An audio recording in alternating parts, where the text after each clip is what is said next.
Oh, hello there. Yes, well, I hope you're having a lovely weekend. I know I'm having a lovely weekend. Yes. Anyway, we're starting to see some of those glorious effects of electing a new king in America. Yes, one of the problems, of course, with electing an autocrat is they tend to do autocratic things. Still, all of those things that the people that pretend that they don't like autocrats, except really they do, have to now pretend all the things that are going on over there are absolutely brilliant and exactly what's needed. And of course, the classic one this weekend was Pete Hegseth,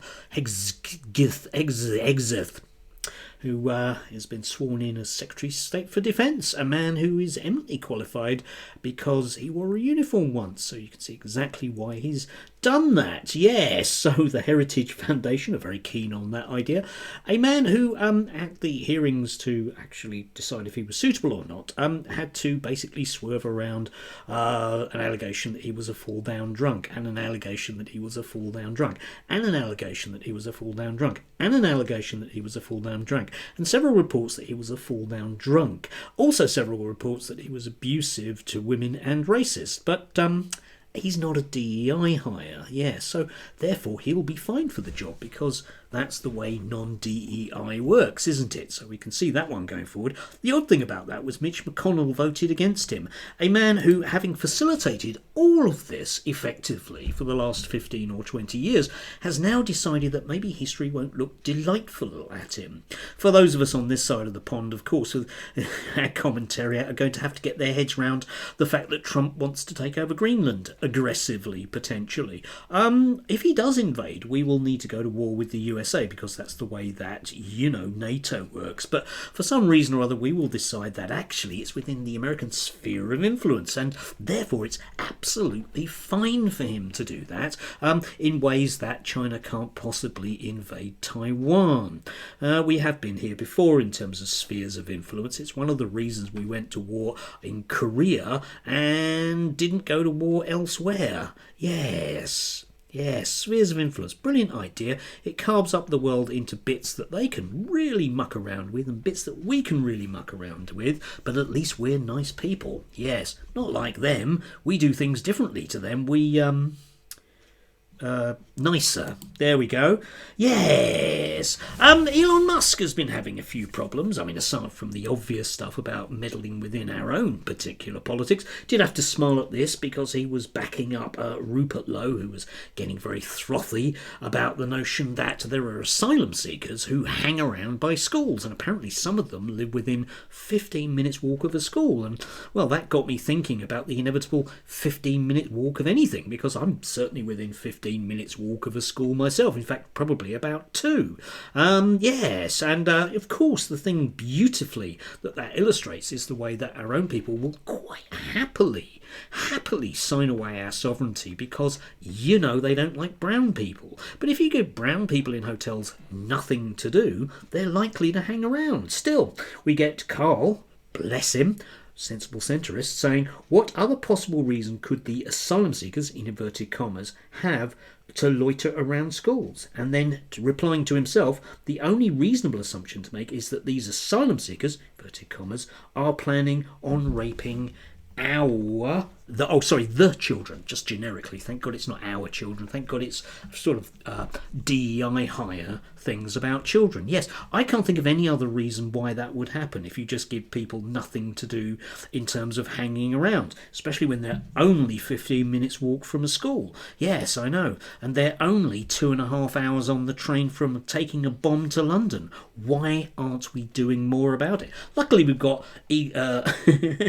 Elon on our side. Yes. But of course, the problem with Elon is that his star has definitely peaked, and it's looking increasingly likely that he is going to be shuffled sideways, a bit like some of the other people in DOGE or whatever it's going to be called in terms of cutting government programs, because it's going to be extremely messy, the types of things that these people want to do. And I think the penny is starting to drop that actually having people that are really nasty ideologues one way or another around you isn't going to sit well with all the other nasty ideologues who basically aren't ideologically enough not to just see it as a money-making scam. Yes, one of the problems with having a king is you have to deal with the court. So yeah, the big issue this weekend, of course, is that Twitter is hemorrhaging people because they want to go to Blue Sky, and if you're not on Blue Sky and you are on Twitter, I'd recommend going to Blue Sky because it's rather like the difference between night and day in the sense that on Blue Sky I can find out all the news that I want from reliable sources without the Nazis. And Twitter, it's basically the opposite. Now, most of these kind of platforms that think, oh, well, we're really going to go for free speech, just end up being Nazi and porn-related hellholes. And oddly enough, people don't want to go there, and advertisers don't want to advertise. So he might well end up selling that. Boo and hiss, yes. And he's been frozen out of the Oval Office. I think he'll be frozen out a lot more. Now, quite whether or not he's going to decide to pack up his particular bags and take them elsewhere, I think is very, very unlikely because he's totally dependent on handouts from the US state in terms of the contracts they give out, either for defence or space exploration. So anyway, here's hoping a long may they not rain. And, talking of these kind of things, we end up with all of those other people that are trying to coattail on Elon and his very nasty views. I give you one of my favourite exhibits, which is James S's, a man who, but days ago, was complaining bitterly that, people on university courses who just can't deal with things like words should fail their course. But he yesterday said this: the word gender must be eradicated from British lexicon, laws, policies and guidance and replaced with sex. Yes, because James doesn't like that word. Oh, it's nasty, isn't it? Words, they're a bit scary for him.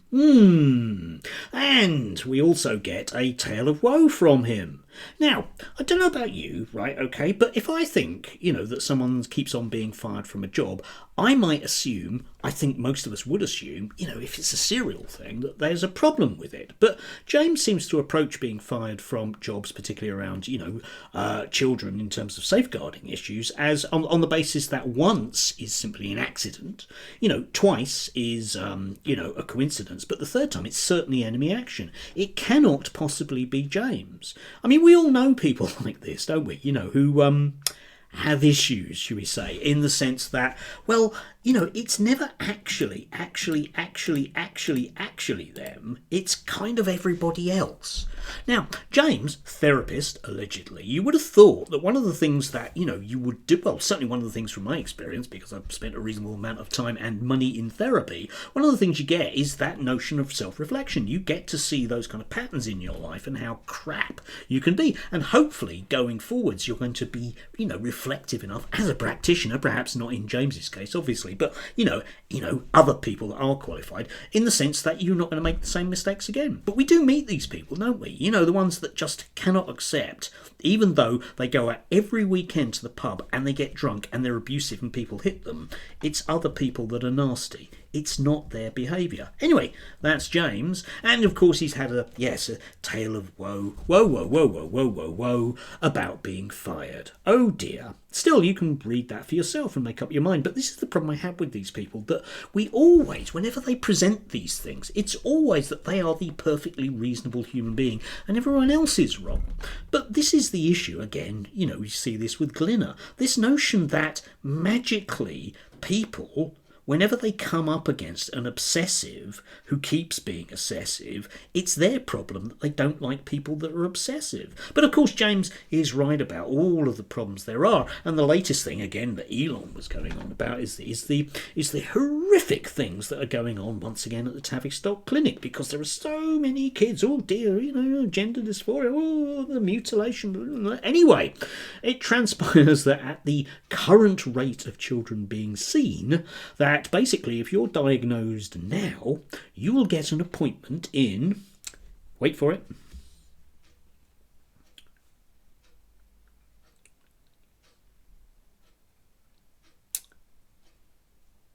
2039 at the current rate, okay?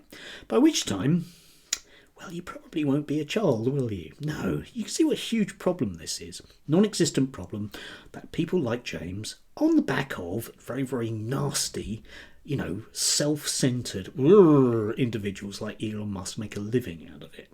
And the rest of us have to put up with it. But you can see what an evil plotter I am, in the sense that I can make children trans, and sure enough,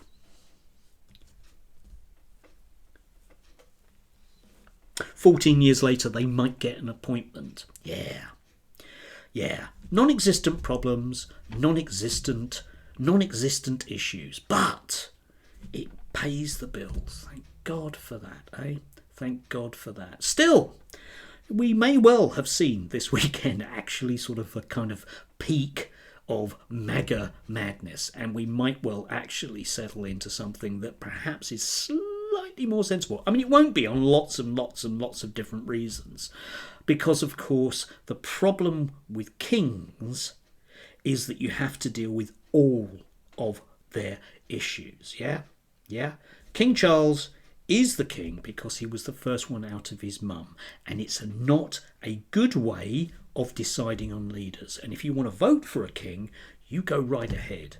But the thing about me and the nastiness that I put forward is I don't think it's a good system in democracy. I think what we need are so many checks and balances that these people cannot even breathe properly.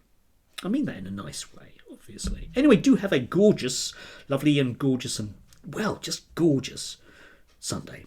Do so.